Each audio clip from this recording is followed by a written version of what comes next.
Hola mis queridos amigos, muy buenas tardes. Estamos con nuestro programa El Ágora. Don Víctor Loyo y Arnaud, me da gusto saludarlo. Querido don Celso Noval, ¿cómo está usted? Como siempre. Muy bien, yo sé que usted es el gobernador de la isla Clipperton. Así es, efectivamente, y usted es el varón de Oviedo, querido amigo. Y es un gusto, como siempre, estar aquí peleando, porque, como ustedes saben, nuestros queridos televidentes, no estamos de acuerdo en muchas cosas, pero creo que en esta ocasión podremos presumir un poco de que no siempre es pelea. Bueno, yo quiero decir que no le hagan caso a el que tiene la razón soy yo, ¿eh? O sea, no. Ajá. De vez en cuando tendrá alguna razoncilla ahí chiquita, pero bueno. Oye, yo quisiera, adelante. Antes que nada, en lo que hace la presentación de esto, justificar la ausencia de nuestro amigo Dante Octavio Hernández Guzmán. Parece ser que tuvo algún problemilla por ahí, algún malestar estomacal y creo que no pudo venir por eso. Yo creo que es que lo consienten demasiado en su casa.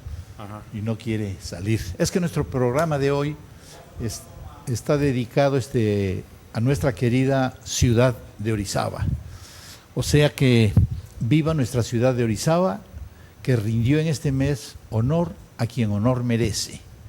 En toda la República se habla de este insólito hecho de erigir una estatua a don Porfirio Díaz. Si estudian bien la historia verdadera y la comparan con los presidentes que hemos tenido, pensarán, pues como yo y como muchos, Porfirio Díaz es el mejor presidente que hemos tenido. Y felicidades, orizabeños, y felicidades a su alcalde por hacer de Orizaba una ciudad con educación y con cultura. Espero que lo añadan a la entrada de Orizaba, ciudad con educación, claro, y ciudad con cultura. Mira, debo decirte, entre otras cosas, porque últimamente ha habido por ahí unos personajes ávidos de protagonismo que se empeñan en hablar mal de nuestro querido expresidente de México, don Porfirio Díaz. Y resulta que son, por ejemplo, este señor, acaba de andar ahorita, Fernández Larroña. Ah, sí. No sé si lo conoces. Sí, lo conozco, persona. Sí. Este señor Fernández Larroña que dice que nuestro alcalde era un ignorante por haber puesto la estatua de don Porfirio Díaz, y quiero decirle yo, pues mira, de ignorantes a ignorantes, porque lo conocemos a él, sí, la que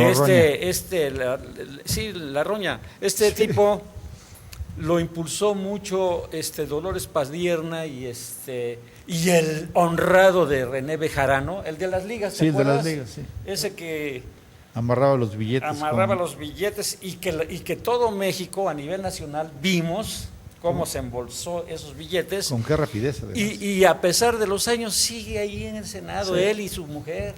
Bueno, él y el otro atarantado.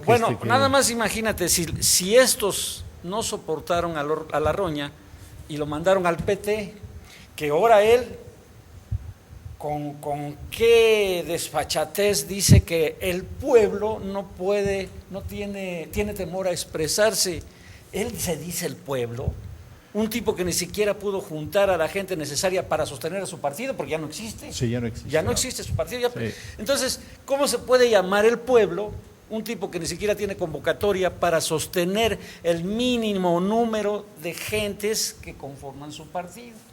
Sí, es uno del pueblo, pero no es el pueblo. No, es que ni siquiera es del pueblo. Oye, sí. Y por ahí otro idiotita, por ahí hay... No sé qué anda por ahí de hocicón, que creo que se llama Plinio o algo así, ni la pena vale recordar su nombre.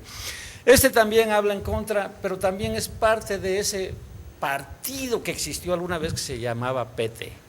Bueno, hablando precisamente de los del PRD, que no me acuerdo ahorita el nombre del otro imbécil senador, que Juan Bueno fue a exponer lo de los tratados de Córdoba, que un presidente de la República a los 100 años vino a festejar los tratados de Córdoba, y este imbécil dijo que era una taradez celebrar esos tratados, que se la tengo preparada porque ya mandamos una carta al Senado de la República para que se vuelva a tratar el asunto de los tratados de Córdoba.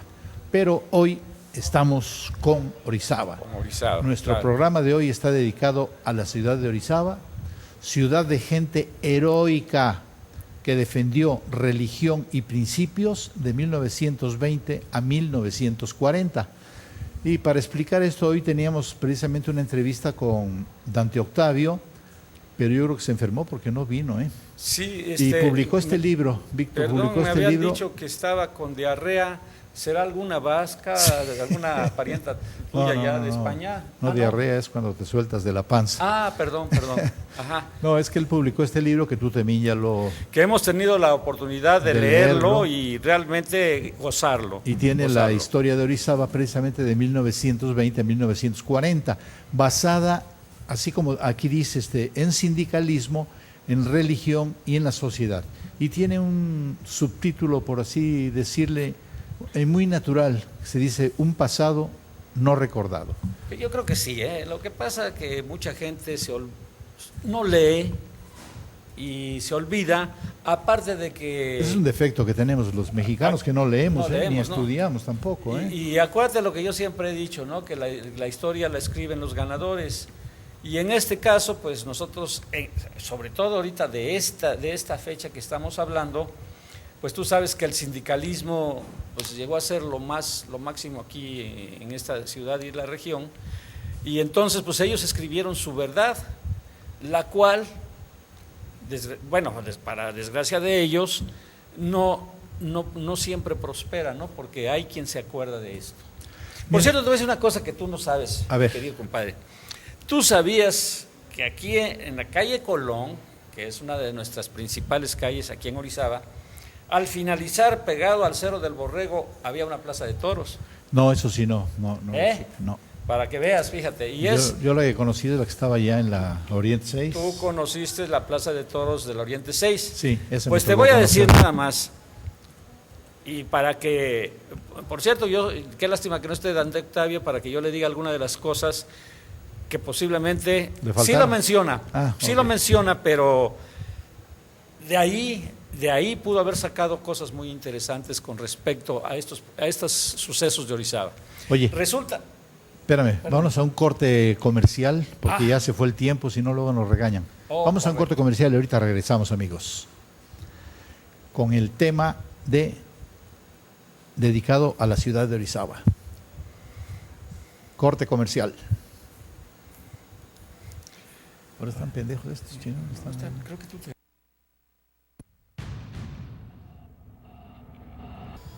Bueno, pues continuamos. Cortamos a Víctor.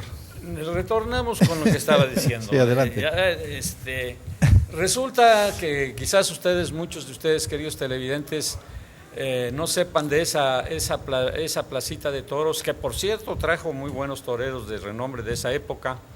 El dueño de esa placita de toros era un hacendado tlaxcalteca que vino a radicar aquí en la región, sobre todo en el área de Nogales. Se llamaba don José Pimentel. Por alguna razón, don José Pimentel, no por alguna razón, afortunadamente para mí, he tenido la oportunidad de gozar de la amistad de don Rodolfo Pimentel, hijo de don José Pimentel, y este señor, que por un problema de osteomielitis sufrió mucho en la infancia, entonces se convirtió en el consentido de su padre, y este señor tuvo la oportunidad de convivir en muchas cosas, inclusive de la política moderna. Me ha platicado por qué, por ejemplo, Melesio Cortés de la Huerta, siendo mendocino, vino a gobernar Orizaba, por qué Xochigua, por ahí, alguna vez se los va a mencionar, si podemos, ni siquiera sabía leer, y andaba por allá por Tecamalucan, por ahí cultivando berros, y también lo trajeron por acá. Bueno, resulta que este señor siempre tuvo la oportunidad de platicarme, don Rodolfo Pimentel, e invito a cualquiera que nos acompañe un día allá en el Palacio de Hierro, en los corredores, donde solemos tomar café todos los días, a que lo escuchen, porque él siempre dice, la historia que yo sé de la región es la historia que vi a través de los ojos de mi padre y a través de lo que yo viví. Y de veras, yo muchas de las cosas que dice Dante Octavio, que no se las refuto, se las podría yo complementar con historias sobre esto. Fíjate que te voy a decir una cosa, a lo mejor hasta te va a dar risa. A ver.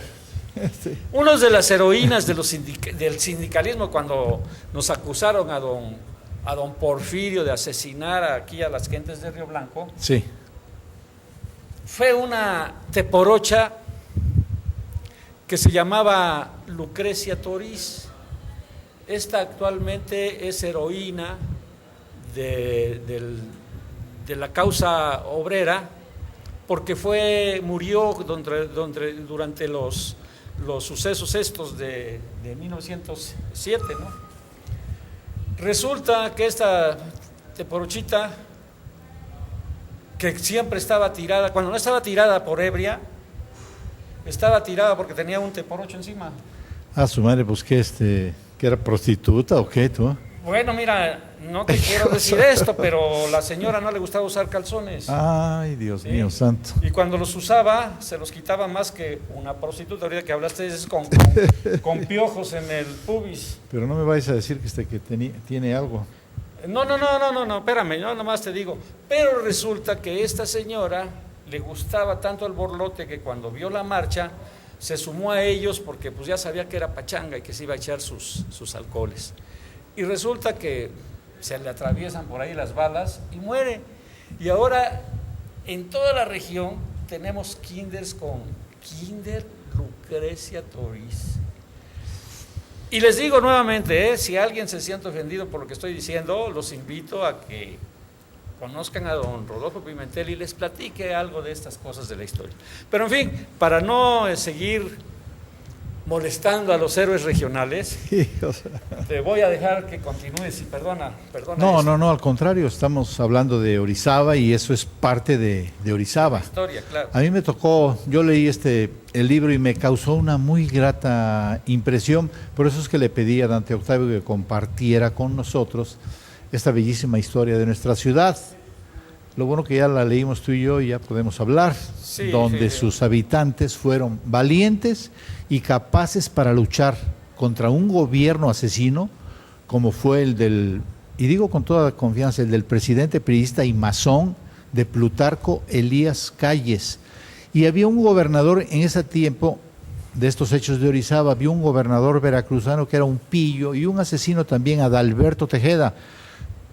Por si les llegan a hablar bien de sepan que era un pillo y un asesino. No le crean la historia al gobierno que cuentan luego, como lo de la prostituta esa que ahora tienen escuelas a nombre de ella, pues ya ni la joroban. Esta batalla fue ganada por los orizabeños cuando llegó al poder el gobernador Miguel Alemán, que luego sería presidente de la República. Y estando aquí en Orizaba, porque vino a quererlos aplacar por lo que había pasado de que abrían las iglesias. Sí, yo creo que... Y rodearon el palacio y Sí. ahí mismo él dijo, paz, ya no vamos a tener problemas. Permíteme, yo quisiera poner un poco en orden antes de que lleguemos y tenemos que regresar a este punto. Mira, Sí, resulta que Plutarco Elías Calles fue el que enunció la ley Calles, famosa, sí, en la cual determinó, fíjate nada más, según todos los revolucionarios, robo, perdón, revolucionarios, no, ¿cómo se dice? Revolucionarios, Sí. dicen que Porfirio Díaz era un tirano. Bueno, yo nomás te digo una cosa, mi querido Celso, Sí, señor. explícame qué cosa o cómo le llama a un señor que quiere quitarle su creencia a todos los mexicanos. Un señor que dice, esto que piensan ustedes no sirve, porque creen en una cosa, en cuentos. Un señor que él determinó que Dios no existe y que dice, vamos a cerrar las iglesias. ¿Cómo le llamarías eso? No, vaya, estaba mal de la cabeza. Hay una cosa, está pero- influenciado por los masones gringos. La masonería es enemiga de la Iglesia Católica. Que no le hagan al monje loco de que son amigos, no es cierto. Él estaba influenciado porque aquí lo mete a él la masonería de Estados Unidos. Claro, desde luego, pero El nada más dime único una cosa. que no dependía de los Estados Unidos fue precisamente don Porfirio Díaz. Díaz. Ese sí no dependía de los gringos. Se lo supo llevar Claro. tranquilamente por su lado, pero su comercio se hacía mucho más barato y mucho mejor con franceses y con ingleses. Entonces, hasta que los gringos ya no pudieron con él, pues fue que le arman la revolución. Claro, ahora, pero vuelvo a insistir. Son intereses de los gringos. Ahora, cierra las iglesias desde Benito Juárez. Desde Benito Juárez, el 98% de mexicanos eran católicos. A partir de Benito Juárez, acuérdate que empezó el problema cuando la iglesia sostuvo los hospitales, sostuvo las escuelas, y de repente llega Juárez y dice, no, al caramba, todo esto a la iglesia para su lado y lo demás para el gobierno. Así es. Ahora, pero vuelvo a insistir, y perdona que sea reiterativo, ¿cómo se le llama a una persona que le dice a todo su país, tú no puedes pensar así porque yo digo que no? Bueno, traidor a la patria. No, es que entonces esa gente se llena la boca diciendo que nuestro presidente Porfirio Díaz era un tirano. Entonces, ¿ellos qué son? No, Porfirio Díaz no fue un tirano que estudien. No, ellos son unos hijos de la mañana bien hechos, traidores a México. Oye, o sea, vendieron, sobre todo Benito Juárez vendió una parte que se llama La Mesilla y luego vendió Monterrey y vendió. No, pero espérame, esto no te lo sabes. El que firmó la cesión de todo el norte de los de todo el norte de México que se quedó Estados Unidos, lo firmó Benito Juárez. Sí, lo firmó Benito Juárez. Él fue el que dijo, órale, no hay cohetes, ya de ustedes. Por eso te digo que esa parte la vende y luego quiere vender hasta Monterrey y el Istmo de Tehuantepec lo quiere vender y Europa protesta y la Cámara de Diputados, de Senadores en Estados Unidos suspende la compra y Benito Juárez va a rogar, les da 3 meses de plazo para que lo piensen. Porque el otro día me contestó un atarantado ahí por internet y me contesta, dice, es que el tratado Marlene Ocampo no se llevó a cabo. La traición estuvo hecha y no se llevó a cabo porque el Senado, con la presión que recibe de Europa, se echa para atrás el Senado de Estados Unidos. Pero todavía Juárez insiste en darles chance. Más. Y había otra cosa que estaban peleando, que ya el Istmo de Tehuantepec lo había vendido Santa Anna a los ingleses. O sea que ni siquiera sabían qué vendían, mano. Pero el que se queda con la idea de Benito Juárez es precisamente el Arbano este. ¿Cómo estamos de tiempo? ¿Cómo estamos de tiempo? Nos quedan 5 minutos todavía. Bueno, entonces yo creo que nos estamos saliendo un poquito del tema, volvemos a Orizaba. A Orizaba. Sí, entonces en Orizaba vamos a platicar todo lo que hizo este masón, este imbécil, y lo vamos a ver en una parte pequeña de la República, para que nos demos cuenta de lo que se está hablando acá. Es cierto, porque en esta ciudad hay mucho descendiente de estos héroes y que todavía en la actualidad viven aquí. Y yo a ti, Dante Octavio, pues agradecerte tu libro, que está impresionantemente bueno, y se lo recomiendo a las personas que quieran dejar la masificación del cerebro de las masas, de la historia mentirosa que nos cuenta el gobierno priista y masón, que son los que se inventan todo esto, y vean la verdadera historia de México, vista, vuelvo a repetir, de una microrregión del país que se llama Orizaba. Así es que, pues aquí don Víctor y yo vamos a llevarnos el programa y vamos a seguir platicando. Nos quedan 3 minutos antes del corte, don Víctor. Pues simplemente antes de concluir, vamos a hablar de una historia tan interesante en Orizaba como fue lo que sucedió cuando el cierre de los templos o el cierre al culto, en el cual no solamente ese presidente Calles... Hubo asesinatos, ¿eh? No. Hubo asesinatos de gente. Aquí ahorita no tengo todas las fotos, pero bueno, ahorita en el intermedio las busco para que veas, vaya que ya lo leíste y ya lo sabes, claro, cómo la policía municipal asesina a esta mujer, a la señorita Leonor Sánchez, es una de las mártires. Es una de las mártires. Pues para los orizabeños, puesto que ella fue una de las personas que murió cuando los cultos se celebraban en casas particulares, porque pues el señor aquel, sí héroe revolucionario, se le hizo fácil decir que se cierren los templos porque la gente no debe creer en Dios. Y no debe creer en Dios porque el señor era masón y no cree en Dios. Punto. O sea, y la orden le viene directamente de Estados luego Unidos. secundado por Adalberto Tejeda, que era el gobernador de Veracruz. Y dicen pues a cerrar los templos. Y bueno, y había otro allá en Tabasco.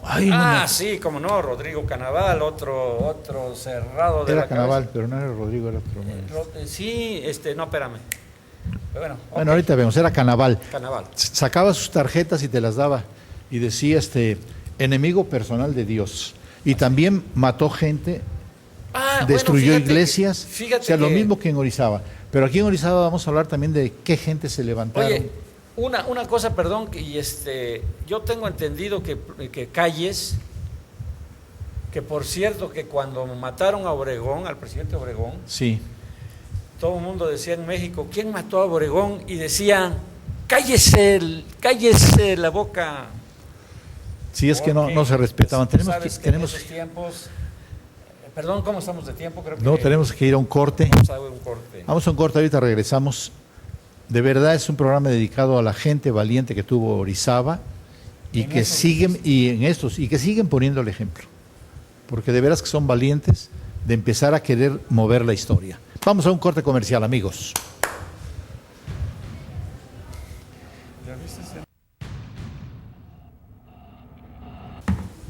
Ahí empieza ya, ¿verdad? Ya estamos al aire, ¿verdad? Pues continuando con nuestro querido programa dedicado a la ciudad de Orizaba en esa época heroica y volviendo a repetir, priista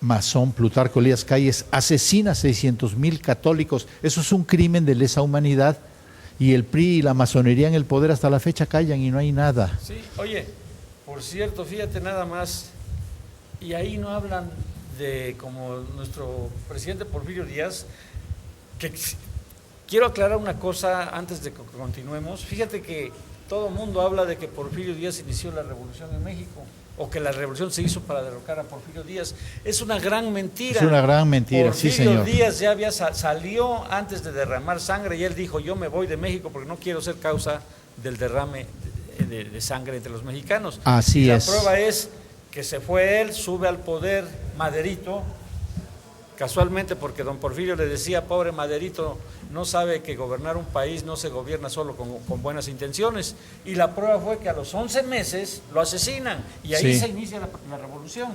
Sí, y empiezan a asesinar y asesinar gentes. Es una bola de asesinatos a todo. ¿no? Bueno, hasta que llegamos a este penoso suceso que en la parte en Orizaba nos impactó mucho por el cierre de los cultos con Plutarco Elías Calles y Adalberto Tejeda en Veracruz como gobernador. Así es, este conflicto religioso de 1926 a 1929, como toda gran revuelta con aspectos políticos y sociales, es una guerra civil y no aparece como tal en la historia de México. O sea, por favor, lean bien para que no los agarren de tarados, porque son puras mentiras.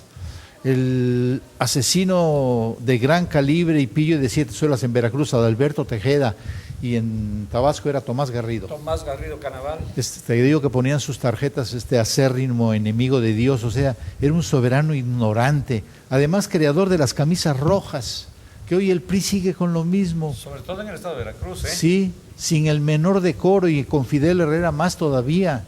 También Guadalupe Zuno en Guadalajara. Por cierto, creo que ahorita que hablamos de ese señor, no era el suegro de Luis Echeverría. Exacto. Suegro del asesino mayor, o sea, todos una bola de asesinos. Zuno en Guadalajara era el cacique. Y el asesino mayor que hemos tenido en las últimas fechas fue Luis Echeverría Álvarez. Aunque el problema se lo atribuyen al presidente Díaz Ordaz, sí. Y Díaz Ordaz asumió la responsabilidad, pero en realidad el que estaba tras todo este movimiento fue Luis Echeverría. Así es. En fin. Pues todos estos 4 gobernadores asesinaron católicos, destruyeron iglesias, cerraron y robaron escuelas y hospitales.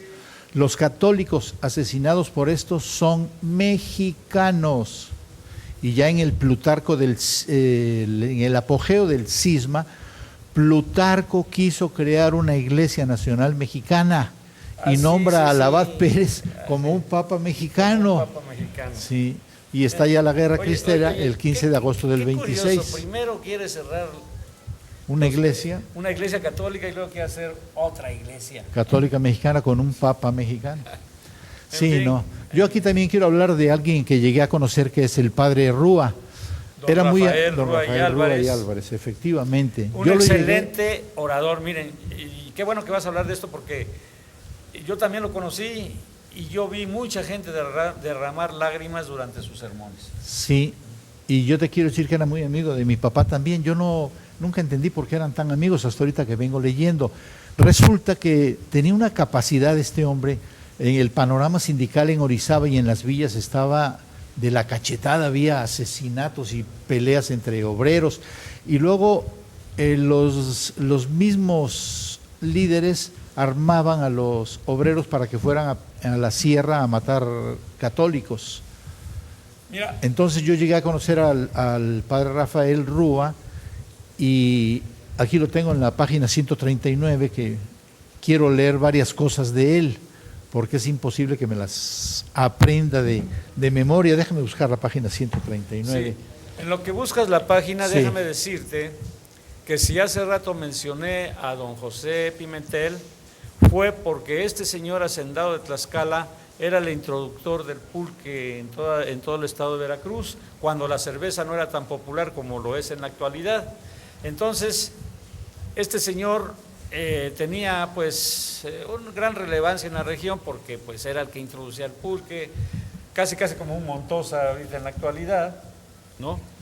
¿Y a qué viene esto? Que este señor en sus pulquerías vio muchísimos de las resoluciones políticas que se hacían, porque iban a su pulquería y ahí los líderes de la región platicaban y aquí se va a hacer fulano y en Orizaba sí va a ir sutano, o sea, democracia. Sí, Ahí decidían quién iba a ser presidente en Orizaba, quién iba a ser presidente en Río Blanco, quién iba a ser presidente en Nogales, en Ciudad Mendoza, etcétera. Pues Entonces, déjame hablarte de este sacerdote. qué bueno que ya lo encontraste. Se le encontré la página. El sacerdote Rafael Rúa y Álvarez nació en Orizaba en el año de 1902. Se ordena sacerdote en el 28 en el seminario de Jalapa y era obispo Monseñor Rafael Guízar y Valencia, otro de los héroes también de la guerra cristera. Y el padre Rúa llegó a ser prosecretario de la Mitra. Fue enviado a Orizaba como párroco del templo de San Miguel. Dentro de su obra pastoral propició la unificación de los obreros de la región que por años habían estado en pugna. Influyó para la formación de diversos grupos de apoyo a la comunidad. Promovió el establecimiento y construcción de, ahí van nombres, el Colegio Vilaseca, el Hospitalito Infantil, la Secundaria Covadonga, la Escuela Normal Nocturna Ignacio de la Llave, el Centro Orizabeño de Cultura Artística José Fernández Alonso, la Academia de la Juventud, el Parque Infantil María Auxiliadora, el Colegio México, el Colegio Neri, la Biblioteca Parroquial Nicolás del Llano. Trajo hasta una sucursal del Monte de Piedad y la construcción de la Escuela Secundaria Federal número 3, así como también impulsó muy fuerte la Asociación Católica de la Juventud Mexicana durante el sexenio del presidente Adolfo López Mateos. Fue nombrado asesor religioso para América Latina y, como decías tú, destacó como un magnífico orador y se encuentran muchas obras publicadas de él. Y lo importante de esto es que une a los líderes, no en la religión, sino en su trabajo de líderes, y deja de haber matanzas ya entre obreros y que los obreros salgan a matar. O sea, este es un orizabeño ilustre que ni siquiera tenemos nada de él, ni una calle a nombre de él. Sí, ¿verdad? Y fíjate, déjame decirte ahorita que estás mencionando esto. Además que como es católico, los masones no han de querer. Sí, y recuerda, yo luego, pues ¿para qué negarlo? Tengo fama de pachanguero y me acudo a lugares no santos, dijeran por ahí. Y he escuchado a mucha gente de las que ahorita hablan de que Porfirio Díaz esto, que Porfirio de aquellos. Y yo le dije, oye, ¿y tú no recuerdas de casualidad las matanzas entre obreros entre obreros, antes de que el padre Rúa Llegar a unificarlos. llegara a unificarlos. Sí. No, pues que no sé qué, le digo, no, ¿cómo no? Te voy a decir nada más Martín Torres, que fue presidente de Orizaba, Sí. y que no era de Orizaba, Eucario León en Mendoza. Sí. Y por cierto, hoy en la mañana le preguntaba a don Rodolfo Pimentel, oiga, ¿y cómo cuántos mataron Martín Torres y Eucario León en la región? Mucho más de 100, me dijo él. Entonces, eso de que pretendan llamar dictador a una persona que no impuso más que la ley y que se olviden llamar de dictador a un señor que quiso manejar la mente de todos los mexicanos, las creencias, y calificar de asesino a Porfirio Díaz cuando estos señores aquí en la región, y parte de esto me tocó vivir a mí las balaceras en Río Blanco, mataron tanta gente como la que se murió en el problema de Porfirio Díaz. Sí, la cuestión de Porfirio Díaz es que se separó de la masonería gringa y no quiso saber nada con ellos. Entonces la masonería mexicana está a las órdenes de los Estados Unidos. Lo estamos viendo ahorita con Peña Nieto. Qué bruto, mano, qué manera de obedecer a los gringos. Ya lo platicamos el otro día con tu sobrino aquí, sobre lo que nos están envenenando y cómo le seguimos comprando alimentos a los gringos y que nos está llevando el tren al tren por la salud y por cuestiones de enfermedades nuevas que están saliendo. Yo también te quería platicar de una señorita, la señorita Leonor Sánchez, aquella que fue asesinada por la policía y... La buena policía de los, Sí, sí. los dirigentes, de estos dirigentes posrevolucionarios que vinieron a componer a México. No, y además que eran muy valientes. Toda la gente que asesinaron durante misas, Sí, estaban desarmados y llegaban estos a asesinar. O sea que, ¿de qué puedes calificar esos presidentes? Por favor, lean la historia de estos malvados y desgraciados traidores que hemos tenido en México, que han matado millones y millones de mexicanos y no se hace justicia. Y eso no se vale. Y luego cuando alguien trabaja, pues tampoco lo quieren.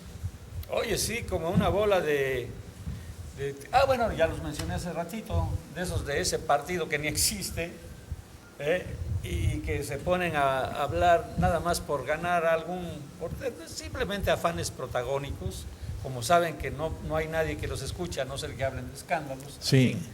Y yo la verdad estoy muy contento de estar trabajando para Canal 41, Televisión Orizaba, porque nos han dejado decir las verdades siempre y cuando las tengamos bien fundamentadas, las podemos decir. Jamás, yo no sé cuánto tiempo llevamos, pero yo creo que llevamos 1 año y medio, 2 años, no sé qué tiempo llevo, pero jamás nos han parado una sola noticia y eso es de valer. O sea, la palabra que nos dio Juan Manuel Díaz de entera libertad, sin decir groserías fuertes, la ha cumplido Juan Desde Manuel. luego. Y le damos las gracias a Juan Manuel y a su canal de que nos han tratado muy bien, Víctor. Vamos a un corte comercial porque vamos a entrar ya a la última parte. Casi se nos fue el tiempo sin querer. Pues señores de Master Cámara, estamos esperando. Bueno, compañeros, pues seguimos por acá. Voy a leer este párrafo del libro que está sumamente interesante. El día 25 de julio de 1931 es exactamente el día que se cumplía el plazo dado por Adalberto Tejeda a la diócesis veracruzana para que sacaran a todos los sacerdotes de Veracruz. Aproximadamente a las 2 de la tarde, un joven originario de la entonces Villa de Santa Rosa, yo siempre la conocí por Santa Rosa, Claro, actualmente pero Ciudad como Mendoza. los priistas son masones, le cambiaron el nombre de Santa Rosa y le pusieron Ciudad Mendoza. Recuerda que todavía hace unos 20 años, un poquito antes, hubo una tendencia nacional para quitarle todos los nombres de santos a todos los pueblos. Pues era el masón de Luis Echeverría, ese fue el que lo hizo. Entonces, un joven originario entonces de la villa de Santa Rosa, de nombre José Manuel Ramírez, intentó asesinar al gobernador Tejeda en los pasillos del segundo piso del palacio. pero se ve que era mal tirador, pues al descargar su arma a una distancia considerable no logró dar en el cuerpo de Tejeda. Y sí lo mataron a él. Y una ola de represión se inició sobre Orizaba. Al principal que más jorobaban era al padre Rafael Rúa, y lo acusaban de que era el principal sospechoso de ser el autor intelectual. Y estamos hablando que él unió a los sindicatos para que ya no se mataran entre ellos. Entonces, el padre Rúa se apoyaba mucho en notables católicos orizabeños que formaban los cuadros directivos de las asociaciones católicas. Voy a dar los nombres porque muchas de estas personas tienen herederos acá. Uno de ellos era Ernesto Galán, otro de ellos Gustavo Sota, el licenciado Agustín Aguilar Muñoz, Alberto Vargas, Ricardo Aguilar, Ángel Laveaga, María de Jesús Ramírez y Socorro Ramírez, entre otros, los que por el simple hecho de ser destacados miembros de una sociedad religiosa fueron acusados y tomados por sorpresa, siendo perseguidos y encarcelados, sin saber a ciencia cierta la causa por la que fueron acusados.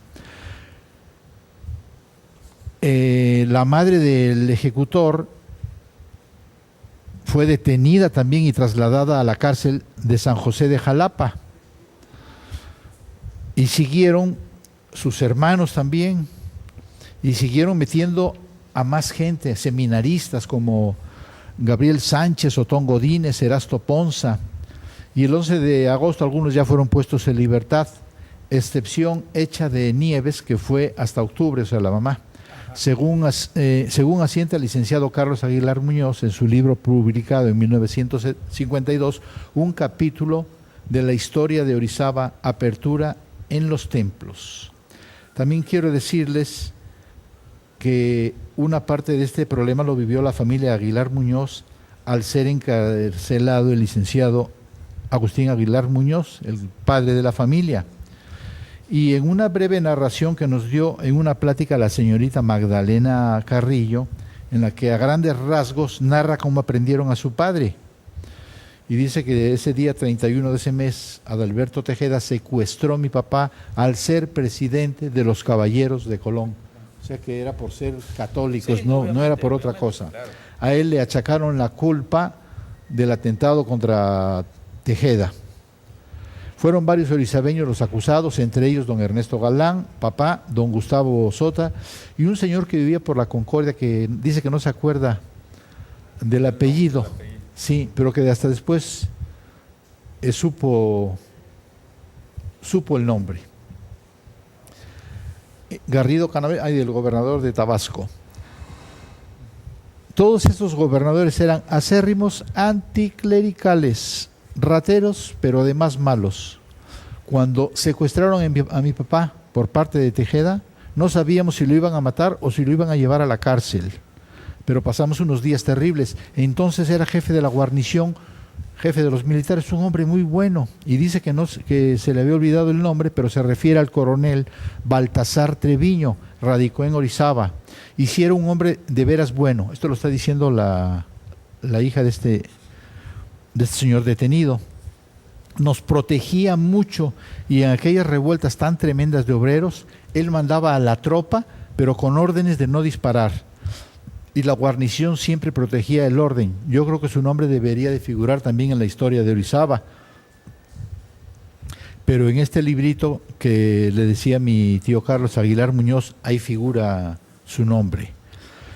Pues de todos estos orizabeños ilustres, muchos viven acá, y claro, muchos los conocimos, y muchos de sus hijos han sido amigos nuestros. Claro. Sí, mira, qué importante es este aspecto donde un gobierno pretende imponerle al pueblo algo, en lugar de que sea al revés, ¿no? O sea, que según ellos, que presumían de ser demócratas y de ser de gobierno del pueblo para el pueblo, imponían leyes y hacían un delito de una creencia religiosa. Sí. Ya, realmente fue una época dificilísima, pero sin embargo todos los orizabeños se impusieron. Y por cierto, ahorita que estás hablando del licenciado Miguel Alemán Valdés, él que ya tenía entre sus aspiraciones llegar a la gobernatura, era gobernador, llegar a la presidencia de la República, vio que no era posible luchar contra tanta gente, y tanta gente buena, desde luego, ¿no? Y entonces, un tanto convenientemente, pues fue tolerando la apertura o la reapertura de los templos. Dejaron que abrieran los templos y ya dejaron de perseguir a las gentes en sus casas. Bueno, de verdad que lástima que no vino Dante Octavio, que tiene más nombres de estas personas, pero, no, pues pero son orizabeños. Las Ojeda por ahí también estaban. Sería muy difícil ahorita. Elenita Galán también nombra acá, también la nombra acá, que yo no sé si viva o no viva todavía, pero ya no vive. No, claro que no, ya no, tiene muchos años de muerte. Sin embargo, de veras hubo una gran cantidad de orizabeños que se destacaron por defender sus creencias. De verdad. Y todas estas guerras entre todas las creencias, todo lo que ha sido partirle el hocico a este país en todo, campesinos, obreros, empresarios, todo ha sido culpa de la masonería gringa mandando a la masonería mexicana, por ejemplo, en este caso de hoy de Peña Nieto. Espérate, no hables de mi presidente, porque ya sabes que vamos a empezar a pelear. Mejor se continúa con el tema. Tu presidente, el de la Casa Blanca, que se robó, que oye, que ya, qué poca vergüenza de desgraciado que ya lo exoneró su cuate, el que puso ahí. Favor. ¿Y sabes qué le dijo? Mira. Le preguntó, ¿cómo me ves? ¿Y qué crees que le dijo? No, es que eres hermosamente bello, le dijo el maricón ese que... Déjame recordarte. O sea que entre maricones anda el asunto. Una casa de 80 millones, cuando Miguel Alemán se llevó de aquí 3.500 millones y los 3.000 últimos millones que se los llevó una semana antes de salir. Sí, estoy hablando de Miguel Alemán Velasco. Sí, Broto se llevó más. Que por cierto ya le dediqué por ahí un comentario. Sí. En fin. ¿Cómo pues, estamos? Ya estamos a punto de terminar. Pues señores orizabeños, mis queridos amigos, yo nací aquí en Orizaba, tengo ya 50 años de vivir en Córdoba, con familia en Córdoba. Hemos tratado y hemos hablado también de los tratados de Córdoba. Claro que sí. Y también ahí entra la masonería para no permitir que esas cosas tan bonitas que le tocan a nuestra patria y que en los tratados de Córdoba fueron a misa, porque O'Donoghue era masón, pero Iturbide no, era católico y se arreglan en una misa. Para todos los mexicanos en esa temporada, casi todas las comunas iban de la mano con el clérigo local. Claro, porque llegaba a construir una iglesia y alrededor se construían los pueblos. Todos los demás, claro. Y vinieron Benito Juárez a tirar todo eso y además todo lo que robaron y saquearon de ahí. Bueno, y estoy preparando, Víctor, te voy a dar la primicia ya para que correcto. Estoy preparando vamos a meter una demanda en la Cámara de Diputados que le vamos a estar dando seguimiento aquí en la televisión. Ya estamos bastante avanzados y ya lo habíamos propuesto alguna vez sobre que hay que dejar de importar de los Estados Unidos la alta fructuosa porque le está partiendo el hocico a los cañeros, a los azucareros, le está partiendo la mazorca al campo. Y nada más con que dejen de importar la alta fructuosa, levantas a los cañeros y creas 2 millones de puestos de trabajo y levantas a la ciudad de Córdoba y a todos donde hay ingenios levantas, todos los levantas alrededores y no te cuesta un centavo, porque además la alta fructuosa es un veneno. Ya están corriendo, a Monsanto lo corrieron de Europa, lo corrieron de Inglaterra y aquí ya lo han corrido, pero la masonería no permite que se vaya a Monsanto. Monsanto fue de los fabricantes de la bomba de la Segunda Guerra Mundial. Entonces se está tratando muy duro. Por cierto, hay que traer a tu sobrino un día para que nos platique de los venenos de Monsanto y todo eso. Don Víctor, ha sido un placer haber estado con usted. No, todo lo contrario, como siempre, ya lo sabes. Pero sí, yo nuevamente recordarles a todos los orizabeños que tuvimos una época difícil, una época de represión, pero que ningún orizabeño se dejó. No, eran orizabeños de huevos. Y volvemos otra vez a la temporada de orizabeños de huevos. Porque hoy estrena hasta balcón, tu querido alcalde, estrena balcón para el Día del Grito.